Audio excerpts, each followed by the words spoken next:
Welcome to Eye on Horror, the official podcast of iHorror.com, or should we say welcome back to Eye on Horror. This is episode 79, otherwise known as season 5, episode 1. Woo! We're into season 5. The 5 seasons. Dude, some of my favorite shows haven't even lasted that long. I am your host, James J. Edwards, and with me, as always, and back again, is your other host, Jacob Davison. How you doing, Jacob? Doing well. I got a desk over the holidays, so now I can do my podcast recording here instead of in bed. Yeah, listeners can't see it, but when we do our recording, Jacob is usually laying down, and now he's sitting up. Like a gentleman. Also back with us is your other host, John Correa, who usually is also laying down, but that's by choice. How you doing, Correa? Was that like a classic, like Golden Girls calling Blanche a slut joke or something? No, it was usually laying down. I picture you. It's almost, your bed is almost like a hospital bed, I think. You're laying down. You know, I actually made the comment to Lindsay this morning because I've had a desk set up, but like, you know, it's been covered in mail for like a year now. So but recently had to work from home more. So I finally got my home office set up, all nice and set up. I got a picture of Blanche above me from Golden Girls, you know, and my signed Clancy Brown Laserdisc for Pet Sematary 2, you know, above me. So like, you know, nice ambiance. But yeah, I turned to her. I was like, man, recording the podcast from the desk is fine, but like, I missed the bed. And it's one of those beds that like folds up, you know, the top and the end. So you can put yourself in 0G mood. And I think that's why I sound more cranky this last season than previous seasons, just because I'm out of the bed. Now, speaking of, we can't let it go. Speaking of your Golden Girls, we have to have a moment of silence for Betty White. Yes. And also moment of silence for Meatloaf. Oh, yeah. And a moment of silence for Louis Anderson, who died the same day as Meatloaf. And I don't even know who other moment of silences we have to do, but I'm getting depressed doing them. So let's move on. It's been a long time since we've been here. A lot has happened. It has, but not a lot of releases. So. No, it's January. It's been bare. Yeah, that's it. That's January. I've just been pretty much buried in awards voting, which, you know, there's a couple of fun things, like a couple of animated things that really got me. The Mitchells versus the Machines. Have you guys seen that? It's so good. So much fun. So much fun. And it has one of our people. The main girl in it is like a film nerd. It's awesome. Yeah. And also the animated movie Luca. Have you guys seen that one? Oh yeah, that was a good one. No. That one, it's about sea monsters. It's awesome. Yeah. It's a Pixar movie. Yeah. Sea monsters, but they can come on, they find a way to come onto the shore and they turn into people. But when they get wet, they turn back to sea monsters. So it becomes like a hiding out from the people kind of a thing. Those were all fun. Going back to Mitchells versus the Machines, I was just happy to see representation for the ADHD kid who's obsessed with dinosaurs as someone who's the 31-year-old version of that and has been for like many years, you know, like I was very happy, especially that one scene where it's just him on the phone calling people like, hey, you want to talk about dinosaurs? No. Okay. Hey, want to talk to me about dinosaurs? No. Okay. Isn't he going through the phone book? He's just going through the phone book. and also there was a phone line where you could call him and talk about dinosaurs. And then the scene where the rest stop dinosaurs that aren't like accurate and are all fugly looking, like those are the best type of dinosaurs to see, is the road stop one. So, Oh, and there was a bit of horror in there when they go to the mall and they even reference Dawn of the Dead, but instead of zombies, there's Furbies. The fall of man is upon us. Yes, including the giant killer Furby. Mitchells versus the Machines is, I mean, I would almost say it is kind of kids horror because it's basically is about the world being taken over by robots. And, you know, this one family fighting them off, basically. Yeah. I mean, the robot apocalypse. Yep. The robopocalypse. Yeah, that went from like this film looks interesting to, wow, this is one of my favorite of the year. Netflix has gone balls out for all of their titles, and they have a lot of good stuff that, you know, for voting, you know, like the Power of the Dog is getting a lot of traction, Passing, that Rebecca Hall movie. But they sent a package out for Mitchells versus the Machines, and it has like a book and the soundtrack and the DVD. But then it also had, and this is before I saw it, it also had this little wooden moose. And I'm like, what No is this little, a little moose toy. And then I put it in and I watched it and I'm like, okay, now I'm glad I have this moose. This is awesome. Yeah, that's really sweet. Yeah, it was pretty good. The Power of the Dog package they sent, and I don't know if you guys seen the Power of the Dog. It has like a keychain that has like a braided rope on it, which you need to see the movie to understand the significance of that too. But Does it also come with a pack of pre-rolled cigarettes? no, no. But they sent me a for The Harder They Fall. They sent me like a flask and a couple of little whiskey thing, like for cowboy drinking, and then I got a whole bottle of wine for The Lost Daughter. Ooh. And dude, Netflix.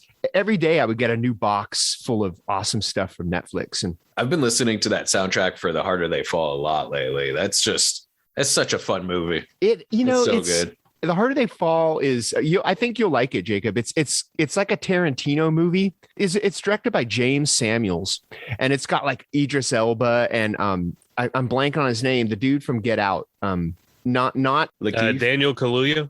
No, not him. Lakeith Stanfield. It's pretty good though. But it's just total grindsploitation. The first scene is a kill. I mean, it'll grab you from the first scene. It makes Django Unchained look like shit. Like honestly, like a puppet show. Yeah. Yeah, dude. It's really good. They do a lot of like awesome stuff. It's just your classic outlaw Western setup, but like the freshness of it is there. I know the director did a lot of because it's produced and put together by Jay-Z's team. So the director did a lot of Jay-Z's music videos. The soundtrack is a lot of those collaborations, so it's got, and Regina King is just phenomenal in that movie. Just absolutely kills it. So the cast is terrific. The whole cast is just, it's just like some of the best actors out there working right now. Just having fun. Like it takes itself serious when it needs to, but it also knows when to have fun. So yeah, which is most of the movie. I mean, even when it's taking itself seriously, it's like a Tarantino movie where there's always kind of like a wink to the camera. There's a brilliant bit where they go to the white town, where it's just a town of white, and like the scenery that they have, the locations they have are all bright and colorful, and then they go to the white town and it's just the most bland, just across the board white color scheme for everything, how people dress, the buildings, everything, and it's just like they say like the name of the town and they go the white town and a parentheses underneath it. Like there's just so much good, like just energy flowing through that film. It's so much fun. There has been one major horror event this month, or at least, well, one of a few at least, because January is usually a dry spell, but I think that's changing because January is now January Giallo month. It started by Jim Branscombe from Cinemac Void, and it's become a national phenomenon because now they've been doing screenings of Giallo across different theaters across the country and repertory, including my hometown theater, the Coolidge Corner Theater in Brookline. And they also got screens in Chicago, Knoxville, all over. And they've been doing several screenings at the Los Feliz Theater, including some favorites and some new movies. Some movies, Giallo movies I'd never seen before, including Creepers, Phenomena with Jennifer Connelly, which is always great with a crowd. And man, just everybody always loses their shit during the corpse pit scene. And also, I've decided to take the challenge. I've been watching one Giallo movie a day every day this month. Jumping back to Netflix, I want to know, have you guys watched Don't Look Up? Yes. I have. I mean, it's not really horror. It's kind of like a disaster movie, I guess, but it's almost a documentary. I mean, it's because it supposedly is about a comet that's going to hit the Earth, and scientists discover it and warn everybody. And then some people are in denial. Some people want to cash in on it. Some people are in the streets with the end of the world is coming, with their sandwich boards and bells. But it is it's like an analogy for climate change. It's like the scientists are saying this is, it's very thinly veiled to it too, but it's funny because my wife had said she watched it before me and then she watched it again with me. And she said, this is exactly how people would act. If this was happening, I'm going, that's exactly how people are acting, and not just with climate change. I mean, you could apply it to like COVID deniers. You could apply it to so many things that are going on. It's just, and it's Adam McKay, the guy who did The Big Short. Yeah. So it's satire. but not really satire. It hits a little too close to home. It's like very ham-fisted. It's very like when people are like, "Did you get the analogy of it?" It's like, how the fuck could you not? Like yes, they say comet, but it's only a word. I did like, especially looking at it from the perspective of a disaster movie, because disaster movies are always like, this thing's gonna hit later this week. It's gonna hit tomorrow. It's hitting now. With this one, it's like, no, in 6 months, and it's like, it's a long time to kind of forget that it's happening. That's a long time to like get distracted and like for things to go wrong. So especially when you have Leonardo DiCaprio and Jennifer Lawrence on TV every week saying, this is happening, this is coming. Yeah. And you're like, oh, okay, cool. What's for dinner? It's like, no. I really enjoyed how the movie was also about cults of personality and whatnot. Like how, first of all, was not expecting Meryl Streep to be playing Donald Trump, to be playing a Donald Trump-esque character. But boy, do I love a sassy Meryl Streep when she's allowed to get like that juicy, sassy role, like in Death Becomes Her. Oh, I love it. And she has a tramp stamp, which is fantastic. Oh man, I love her. But no, it wasn't just like with her or Jonah Hill's character, but also Jonah. You mean Eric Trump? Yeah, right. But they made one out of Leonardo DiCaprio's character because they frumped him up really a lot. So it looked like a pretty average looking guy at the beginning of the movie. And then they like cleaned him up. They're like, oh, the hot scientist. Oh, the hot scientist. So for months, they're just like building up like, oh yeah, we have to listen to this hot scientist. Now feed us the news, but feed it nicely. Put it in a nice terms, like I thought seeing that evolution of someone who's like genuinely cares about this thing and all this stuff gets swept up in it. And at the end of the day, also, it's just a funny movie.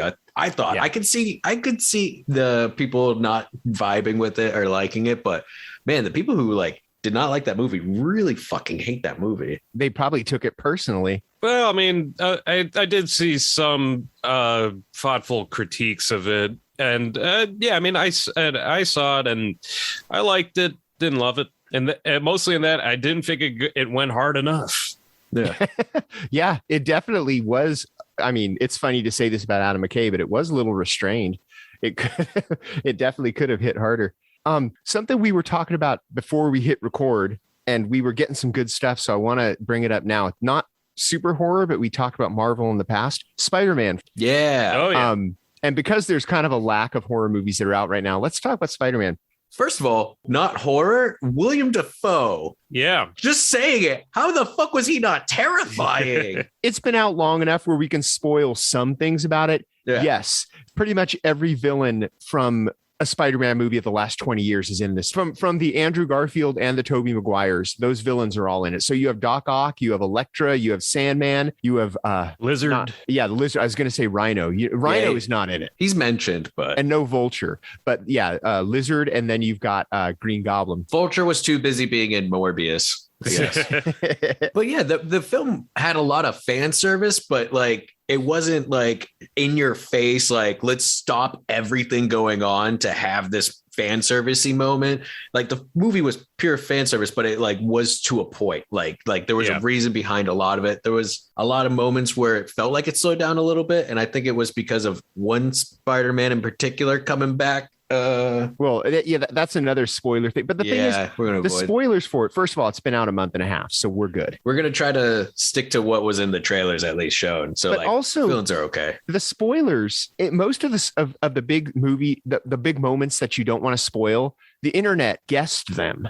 So I'm gonna spoil it right now. All three Spider-Men are in it, because what it is they open up doors to different universes. So yeah, and even though it's coming, when the other Spider-Men walk into the universe that the action participates in, you still cheer. I mean, it's still, he comes in and then he takes his mask off and it's not Tom Holland, and you're like, okay, that was well done. Oh, I fully recognize from the eyes, man, because like Amazing Spider-Man, I have a lot of negative opinions about the Amazing Spider-Man movies, but the costume looked fucking great, so I really dug that. And I saw the stuff where people were like, oh yeah, they should make an Amazing Spider-Man 3, and I'm like, this movie's not gonna convince me that. But what they did with Andrew Garfield's character and him talking about rage and stuff, I was like, you know what, I do want to see that Peter Parker as an adult, in a movie on his own. I think that would be a lot of fun and interesting. I don't want to see Tobey Maguire as Spider-Man ever fucking again. I'm sorry.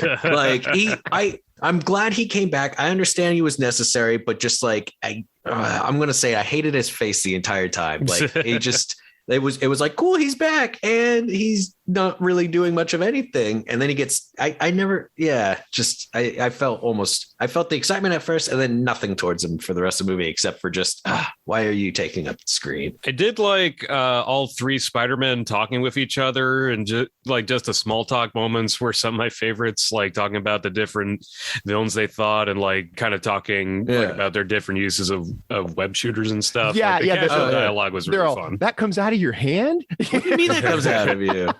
Or just I fought a guy in a rhino suit, you know, like, and Andrew McGarfield's character's feeling down about himself and being Spider-Man. Like, no, you're a great Spider-Man. You're an amazing Spider-Man. Yeah, You're an amazing. That was cute. That was cute.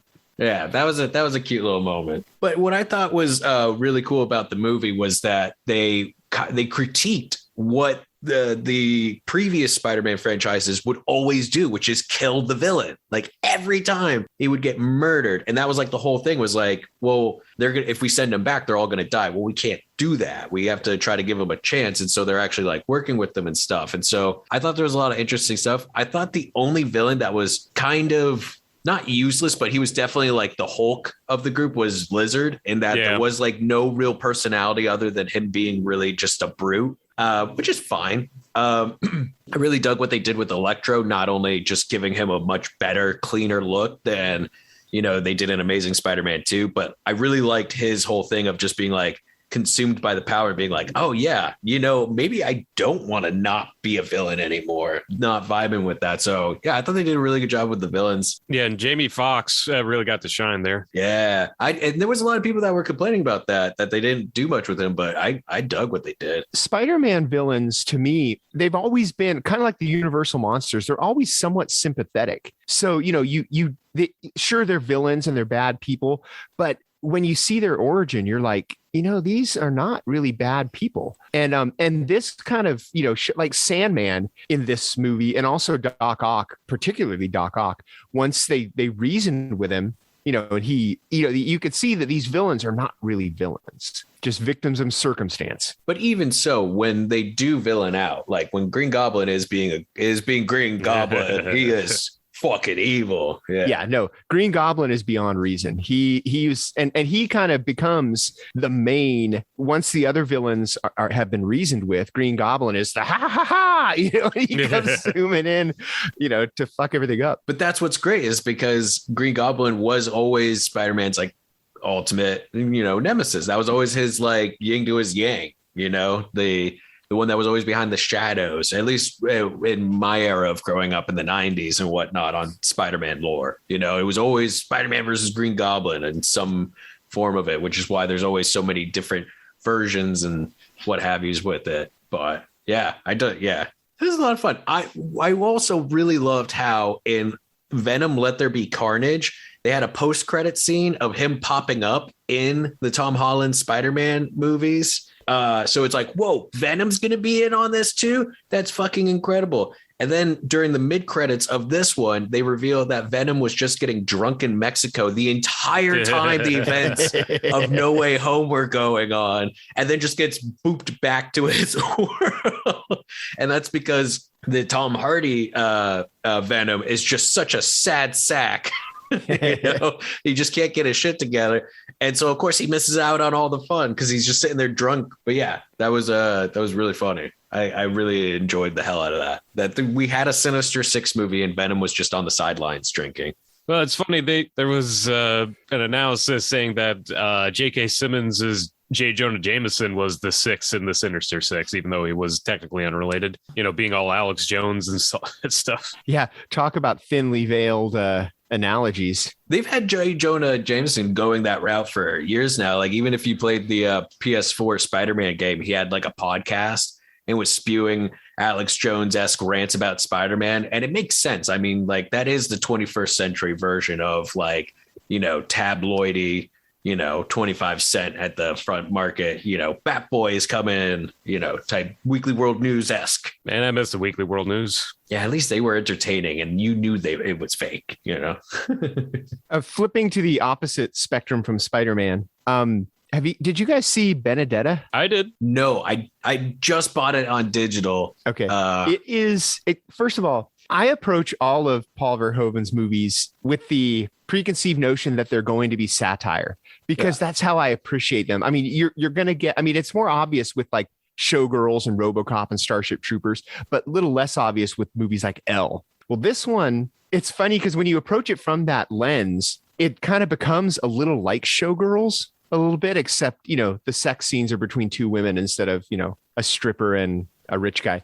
But it's kind of I'm wondering how much of it's supposedly based on actual events, and I'm wondering how much of it is actually true. I mean, it's basically about a girl who winds up at a convent, and she basically takes over the convent and forces out the what do they call them, abbesses? The Mother Superior. The Mother Superior, yeah, and becomes her. But then, of course, there's all this little bickering, infighting, But it takes place at the time during the Black Plague, which is significant to it. So it's a Verhoeven movie. We'll call it that. Oh yeah, and it's definitely a satire, because there's that whole thing where like everything in the church costs money. Like you got to pay to be a part of the convent, you got to pay for absolution, like everything a part of the church costs money. And then they're bickering. Like when the girl is going to the convent, they're like, they want her marriage dowry because she's not going to get married. She's marrying God. And then her dad is bickering. He's like, oh, well, I don't want to give you 150. How about 75? And they're like, oh, split the difference to 100. They're like bickering over how much of her wedding dowry they're going to take to basically support her for the rest of her life. But that's how the church operated for a long time. During that, everything was taxed, everything had a price. And now, not even just then. Yeah. Then more so though, like pretty great. That's why they were able to have armies and whatnot, and do the Crusades and all that craziness. Let's see. And one other screening I wanted to mention, I think I went to the ultimate double feature this month at the New Beverly. I saw New York Ninja with the Miami Connection. Ooh. And I haven't seen New York Ninja, but Miami Connection, I can imagine what New York Ninja is like, saying that with you saying it's the perfect double feature with Miami Connection. Whatever you think New York Ninja is, that's not the movie. That's not it at all. It is not what you expect. And it is pretty amazing. Roller skates. That's all I have to say. Roller skates. To put it in context, basically New York Ninja was this unfinished action movie that was just sitting on shelves of various archives for decades, until Vinegar Syndrome got in and decided, like, hey, let's try and finish the movie out of this. So they took all the footage, all the audio was gone, so they had to redub and ADR everything, and it premiered at Beyond Fest, and man, it is, I can only say it's something else. Did they have a script, or did they have to read lips? Nope. No script. They had to read lips and just kind of piecemeal it together. Yeah, it took them 2 years, I think. Yeah, 2 years. So we have no idea if this is actually what the filmmaker intended. Nope. I mean, they could have just completely just manufactured a whole different movie out of it. Kind of. It was mostly there. I think they had like a few things where they were like missing shot or something. But if they ADR'd all the dialogue, well, they were able to read. They were able to read the context of some of the scenes, and they had like people read lips and to try and figure out some of the stuff. Plus, there's plot elements in the newspaper that they were able to cipher. Although it is funny because like at the screen, the director, a redirector, Curtis Spieler was there. And there's one scene where a character tries to light a candle. It takes them a few times, and somebody asked if that was the best shot, and Curtis is like, yeah, that was the best shot we had. It's like that. We took 9 takes, and that was the best one. But yeah, no, that's what really adds to it, because it's just pure 80s weirdness action. I don't know, man. It's ninja in New York fighting crime at one point on roller skates. Yes, the roller skates. Oh my god, I lost my shit at the roller skates. Considering some of the gangs of New York, In the Warriors. Yeah, they used to roller skate. The punks, I think they were called. Oh yeah, and it's funny too because there is kind of Warriors type gangs in this movie too, except they don't really have a signature theme. Like some of them got like jocks, like the Clockwork Orange guys, and other dudes have cowboy hats and face paint and like those like clear Halloween masks. So it's like there is a real signature theme. It's just like a bunch of random goons. It's like it's what they got at the costume store for the cheapest. Literally every single one was like, we got to make these guys look different. Got them cheap cowboy hats. We got to make these guys look different. Cheap, clear Halloween masks, like every time. There's a gang in the Warriors that dresses like me in the 90s. You only see them one shot towards the beginning. They're walking toward the camera and they're wearing khakis with like red Hawaiian shirts and fishing hats. And Korea's laughing because I think he knows the gang I'm talking about.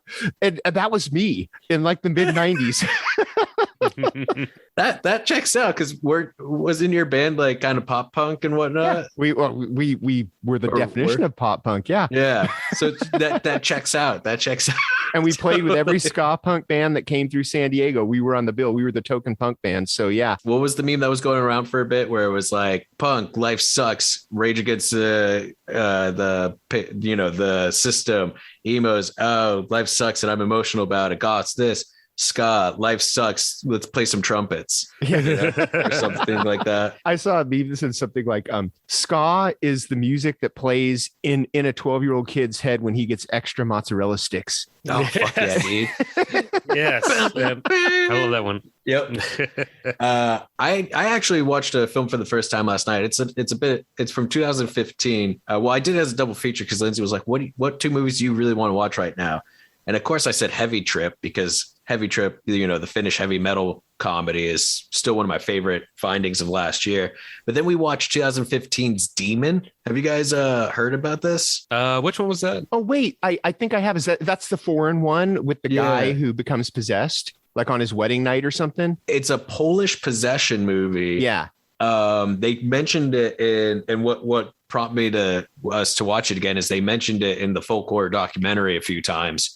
And yeah, it's about this bridegroom that is supposed to inherit this land when they marry, and they find, and he's, it's the day of his wedding, and he's digging in the backyard and he finds a skeleton. So as the wedding's going on, he starts off having like visions of this dead woman, and then he eventually becomes possessed by her. And it turns out that during the ceremony, he's possessed. Yeah. So like the family's it's like a dark comedy, but like really fucked up. You're kind of living fast and loose with the term comedy. No, dude, it's it's a dark comedy. It's very, very dark, but I don't know how comic it is, but because the whole movie plays out like a romantic comedy of something weird's happening at a wedding. So and the family's trying to hide it and keep the festivities going. So every time like he starts having like, a weird possession moment, they're like, all right, bring out more vodka. And everyone's just getting hammered. They do that. They try to play it off and they're like, oh, let's have more fun. Yeah. But it is super dark because the whole movie is about denial. The family's denying that he's being possessed by this Jewish woman who was killed during the Holocaust. And it's almost like the entire town is denying its participation in it and denying its history with what happened during World War II. And like, they're just like, oh yeah, if there's a skeleton in the thing, we'll deal with it later. And then he just like it keeps going. And like the possession is like a big part of the movie, but it's not like they're trying to go for exorcism or exorcist or anything like that. Like it's very meticulous, just how everything plays out. It knocked me on my ass. Like it was funny when it was funny, it was hilarious. And when it was dived into those dark themes, like it went hard. I haven't seen it since 2016, since it was new. But I don't remember it being that funny. You gotta rewatch it, man. I'm telling you, it's one worth revisiting. But yeah, it's all about Dybucks. I think it's Dybbuk. Yeah, that's the type of possession that story that it's based on. And there's a really good character on it that they refer to as the teacher, and he's kind of like the last surviving Jew in town. And so he's the one that brings in that history and talks about like, oh wait, you're so-and-so. I remember you when I was a kid. And like, you see that like dark history coming up and everything. And it's a roller coaster. highly recommend seeking it out. I think it's on Tubi, at least Amazon Prime, I believe. You can definitely rent it or buy it digitally. Well, there is one other big release, actually probably the big horror release, and it's going to seg into our main topic. Yeah, that's why we haven't mentioned it yet. Yeah, you're probably going, haven't you guys seen Scream? Well, yes. Yes. All three of us have seen Scream. Do you like scary movies? We're going to talk about basically the whole Scream franchise, but let's start it off by talking about the new one. Scream 5. Yes. Scream 5, but in the Scream. the tradition of Candyman and Halloween, it's just called Scream. It's a requel. Yeah, that's what they call it in the movie. Which, when they first announced that Scream 5 was going to be just called Scream, I was just like, can we, that's so aggravating. It's a little aggravating. But then you watch the movie and you're like, oh, shit, you were even critiquing requels in the title. Oh, man. I've seen people You're brilliant. noticing that the middle of the M, it goes a little deep, so they're like, oh no, that's actually a Roman numeral V. It is called Scream 5. Okay, you're reaching. Layers. And the second half of season 5 of Breaking Bad was all Walter White's dream. Yes. Sandy wasn't real in Greece. Anyway, what did you guys think of Scream? I'll go first because I might not be as enamored with it as the rest of the world. I did like it. I liked it a lot, but on the Scream scale, I think it's my 4th out of 5. We'll do our rankings in a few. Really? Yeah, 4 I think because actually I'll do my rankings right now. It goes 1, 2, 4, 5, 3. Really? And I actually went and see, the thing is, and I actually wrote this in my written review, an average Scream movie is still better than most modern horror. Oh, yeah. Because I went and I rewatched 3 and 4 before this one. I've seen 1 and 2. 1 I've seen dozens of times. I was about to say 2 is pretty high on your ranking. Have you watched it recently? Yeah. Oh, yeah. I like 2. 2 I've seen probably at least a dozen times. 3 and 4, when I went back to rewatch them, I don't think I'd seen them since they were new, because I know I'd seen parts of them, like the opening scenes of both that somehow I had seen. And also I remember the Carrie Fisher scene from 3, but the rest of the movies, I don't think I'd seen them front to back since then. And yeah, I really enjoyed 4, like a lot. And 3, I do like 3. I like 3 a lot, but it's my least favorite of the 5, I think. Yeah, that's the thing. Every Scream movie is good. It's just to varying extents. Yes. The thing that bugged me about the new one, and this is going to sound like I'm being a negative Nancy, because I did really like it a lot, but I could have done without some of the long drawn out. Okay, we know Gail and Dewey love each other and it didn't work out. We don't need a 10-minute conversation about it. And it was the same thing with the sisters. You're like, okay, once we figure out that she's an estranged sister, let's have Ghostface kill some kids. And the thing is, Ghostface has got to be one of the meanest, angriest, most vicious slasher killers ever. And he gets more and more angry with each movie. I mean, you can feel the anger when he's killing people. It jumps off the screen. This isn't just like, an emotionless Michael Myers or Jason Voorhees. He is proving a point. Yes. Yeah. It's an exclamation point with each stab. Oh. Yeah. Because Ghostface, no matter who's behind the mask, the killings and who they're killing, there's always a point behind it. There's a statement to be made. It's never just like, oh, here's some random babysitter. Or, oh, hey, these people just happen to walk in my camp. It's always, no, I'm gunning after this person at this time for whatever convoluted giant fucking scheme this Ghostface has. And I gotta say, Scream 5 has the most brutal and angry of the Ghostface. It's like there's scenes where you just see him going at it, where it's just hard to watch. I think that the order of brutality goes 1, 2, 3, 4, 5, because every movie he steps it up a notch with just how angry he is. Brutal. I don't know if it's fully there in 3 though. I just rewatched all 5 the other day, and I don't know. I feel like 3 lost a little bit of that brutality, just a little bit. I don't know. Yeah, I mean, 3 is kind of an outlier in many regards. But no, I do agree that like it's also kind of a ground. It also provides kind of a groundedness to the Scream movies because this isn't some supernatural serial killer or somebody back from the grave. It's just some wacko in a Halloween costume with a hunting knife, and it's a different wacko or wackos every movie too. Yeah, I mean, it's so funny because like you've gone through 5 movies, and in general, the killer always dies, so it's a different killer. Oh yeah, each movie, killer or killers, because we know Scream is famous for from there's the first always movie. 2. Yeah, well, there's not always. But that's one of the things. There's always 2, except for I think only one movie had one killer. Yeah, well, yeah, it did kind of switch around, but and I was actually lucky because that last year they did a Screamathon at the New Beverly, so I got to see all 4 then Scream movies back to back to back. I remember when you told us about that, then we're like, oh, what movies did they show? Not realizing that the Screamathon was a Scream movie with Scream marathon. It's in the title. It's a scary movie marathon. What movies are you watching? Scary movies. Which now I think there's as many scary movies as there are Scream movies. Oh damn! There are 5 scary movies, right? Yeah, but there still aren't as many Scream movies as there are Stab movies. Right? There's like 8 or 9 Stab movies now. Was I alone in wanting to see more of Stab 8, like that little bit that they showed of the metallic face ghost face and with the flamethrower? With a flamethrower, like. Can they have like a fake trailer on the Blu-ray or something, please? Because like I need more of that footage. I was reading this thing about all of the voice cameos, and I think they said that was it Matthew Lillard that is the voice of the Chrome? Yeah. I looked it up. He's the voice of Flamethrower Ghostface. Yeah, and I guess Drew Barrymore is the principal's voice over the intercom toward the beginning. Yep. And I guess they got pretty much everybody because it. Minor spoiler, there's a character in the movie named Wes, thinly veiled. Yeah. And at one point they toast him. They say to Wes. And I guess for the ADR for that, they got pretty much everybody who has ever worked on a Scream movie with Wes Craven to give a to Wes, to Wes.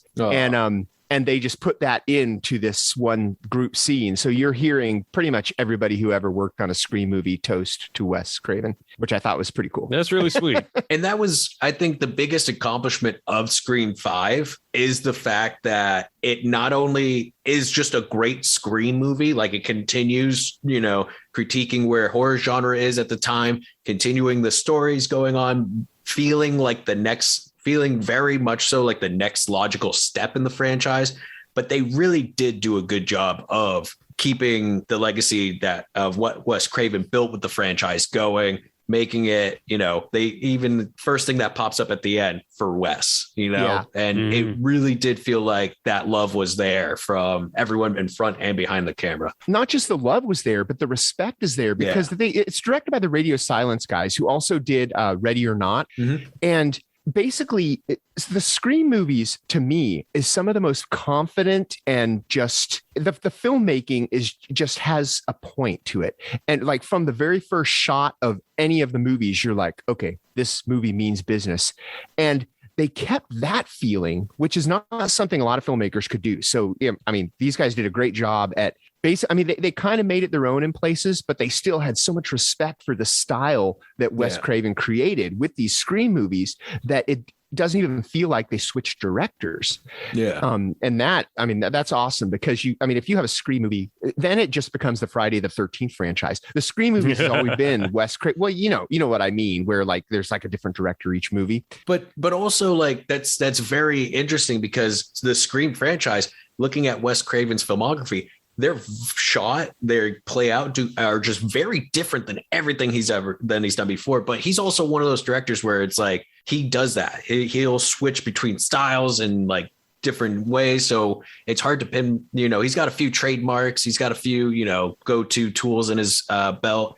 But for the most part, Wes Craven always did something different. So Scream, while it was very much a Wes Craven film, was a very like different style and taste than what he normally would do, which I always respected the hell out of.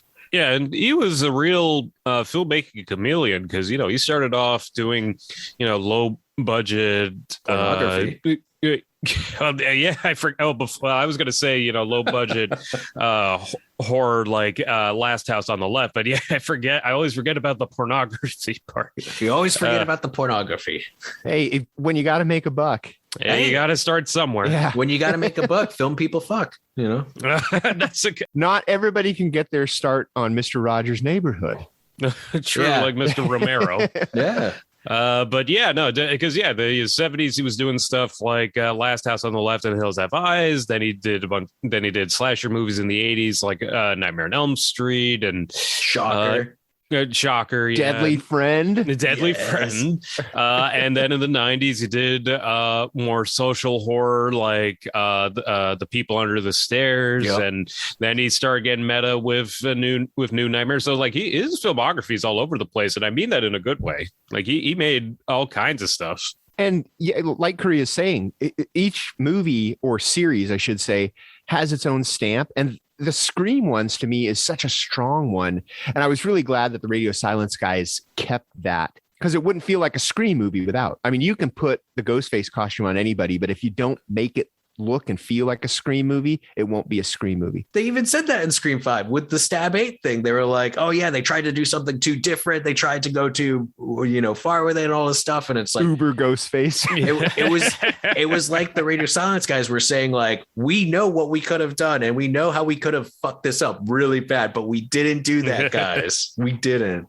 The Scream movies to me are, and this is probably why I've seen 1 and 2 so many times, because they're just so watchable. If you're flipping channels and you come across Scream, you're gonna finish it. You get sucked into them, and this one is like that too. I mean, I like I said, I kind of probably sound a little more negative on it than I am because I really did enjoy it, and it is like all the others. It's immensely watchable. You're not bored. You're not. You're engaged with it the whole time, and it is a hell of a horror movie. And also the other thing I liked about this new Scream movie is that it definitely focused a lot on kind of horror today, but they also examine kind of trends in film in general and fandom. Like just how like there's an obsession by certain sections of fandom about certain films that can be toxic.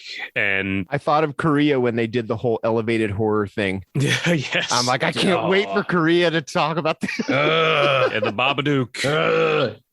Also, a little bit of that was too heavy-handed too. Like when they're sitting around discussing the rules, and he's like, well, Jordan Peele rules, obviously. It's like, I mean that was a joke. You name a single goddamn Scream movie where, especially when they're explaining the rules, where it isn't heavy-handed as fuck. Yeah. And when you mentioned earlier Wes Craven being very confident with his filmmaking and like in the filming of it, you have to be with how ridiculous and silly the whole just the concept of, oh, there's a killer, but he's abiding by these arbitrary slasher rules. That's always been a silly thing, and it's only gotten sillier with each goddamn movie, especially with 3. By the time you get to 3 and it's like, it's a trilogy, all gloves are off. But also the fact that they keep going back to the I'll be right back in every single movie. Someone says that. Like that one song they always use too. Yeah, Red Right Hand. Red Right Hand, yeah. I saw the new Scream. It was a press-only screening. There were like maybe 12 of us. And I kind of wish I could have seen it in a full theater. Not enough to actually have gone to a full theater, and risk Omicron. But I wish that COVID didn't exist. So I could have seen it in a full theater. Because the Scream movies, I remember I saw Scream 2 on opening night. And it was like the Super Bowl. I mean, it was actually a lot like the opening scene where they're in the movie theater for Stab. And because, it was packed, they're throwing a beach ball around. The theater had a person dressed in Ghostface that was sneaking up on people. And I was in retrospect, I'm like, that guy's lucky he didn't get punched. But it was like, it was just so, it was. And then, the lights went down, the movie started, and basically people were watching what they were just participating in. And it was incredible. I'm like, they didn't hand out Ghostface masks, but there was a guy from the theater dressed like it. So I mean, the Scream movies are so much fun in a crowd, and I wish I could have experienced that, but like I said, not enough to have actually risked it.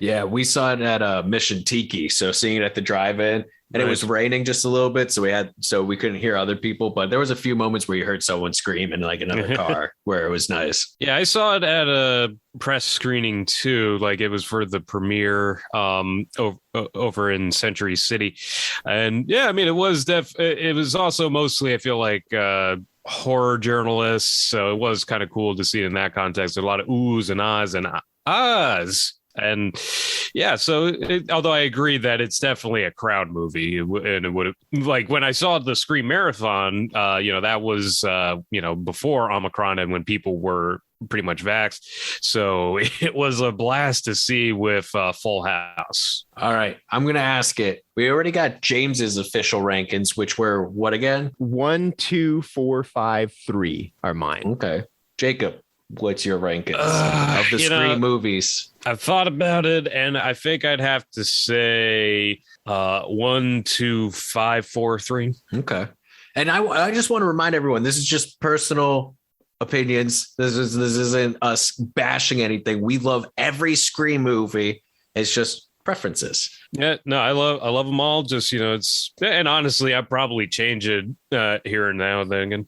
Oh, I can tell you, with my recent reviewing of the first 4 and going into 5, I had opinions change because my rankings now are 1, 5, 4, 3, 2. Ooh, interesting. I gotta say, for me at least, in the recent rewatching, I appreciated 3 a lot more, mostly because I finally got over Courtney Cox's bangs. They're not that bad.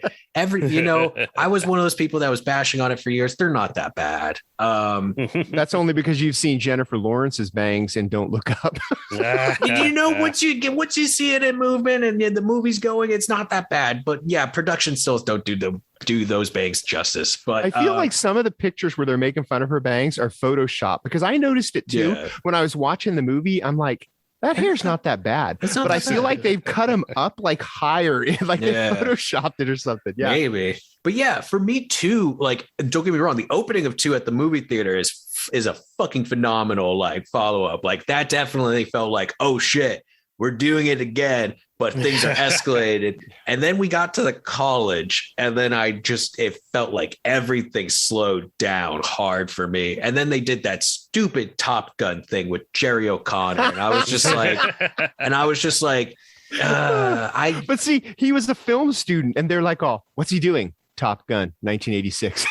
But like, with that one, I felt like, with Scream 2, I felt like the movie was too aware that it was a movie, weirdly enough, like more so than 3, because I always felt like 3 kind of became more of like a satire of the satire with it, and doing like going even further with the tropes and everything.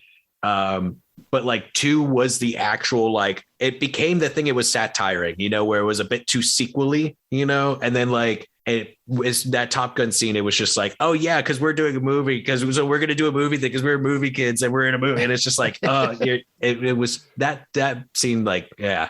But I still enjoyed the hell out of it. And again, Scream 2, great reveal at the end. Love it. I love. Am I the only one who, when the killer in 5 asks her who plays Casey Becker in Stab, I'm the only one who's like, oh, Heather Graham, and she had to like look it up on her phone. No, I would have loved it even more if they went, who directed the first Stab movie? Because I just wanted them to go Robert Rodriguez. Yeah. Because I always loved that little bit. I think it was in 4 they revealed that it was Robert Rodriguez that directed Stab. And then I really dug 4. I had a new appreciation for it because, I always thought it was okay, but I really loved how 4 continued just like in that critique on fame and like that 15 minutes of fame and like what that meant in the new internet age and everything. I really, really enjoyed that. And then, 3 was just silly and so much fun. Like it was over the top at times. The Carrie Fisher cameo was fantastic. Jay and Silent Bob just randomly popping up. It's like, good job, Miramax. You finally got Jay and Silent Bob in a horror movie. You did it. Yeah, 3 is definitely the it's like the Scooby-Doo or, Hardy Boys one, where they're like, it's a clue.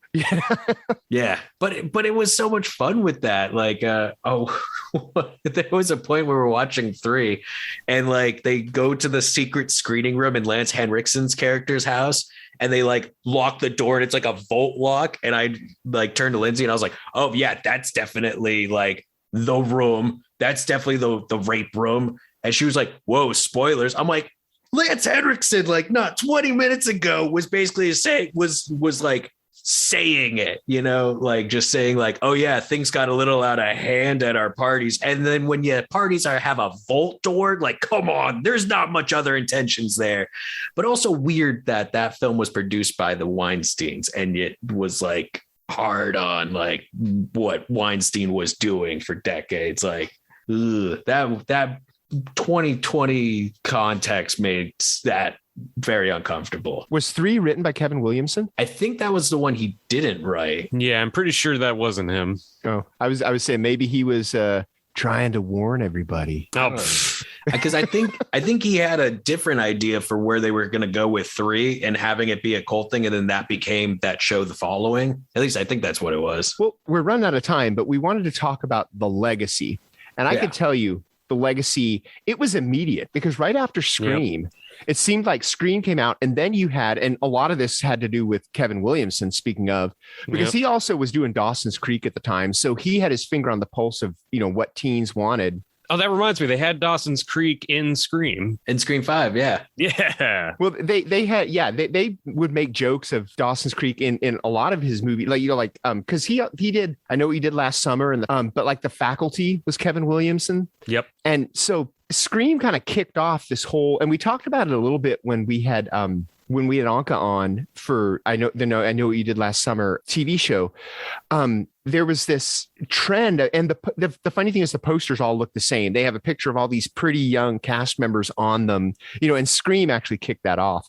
But that kind of kicked off the second wave of the slasher movie, that 90s wave. Right. Which, we're kind of still in it now, although I don't think they use quite the same pretty casts as they used to. But I mean, Wes Craven's kind of lucky because he had 2 genre defining series, with A Nightmare on Elm Street and Scream, and by the time he made Scream, people kind of thought he was washed up, but then he comes out with Scream and you're like, okay, no, he's still got some gas in the tank. That was only because New Nightmare didn't do well at the box office for whatever reason. Like it just did not click with people at that moment because New Nightmare too ahead of its brilliant. time. Yeah, but yeah, it did. It was because I've been reading the book about all the different versions of Freddy versus Jason that were in development for years. But when they get to the timeline where New Nightmare comes out, like it basically threw a huge wrench in everything because it was just like, oh, maybe this isn't as profitable of an idea. If Craven couldn't even make money with a New Nightmare. But yeah,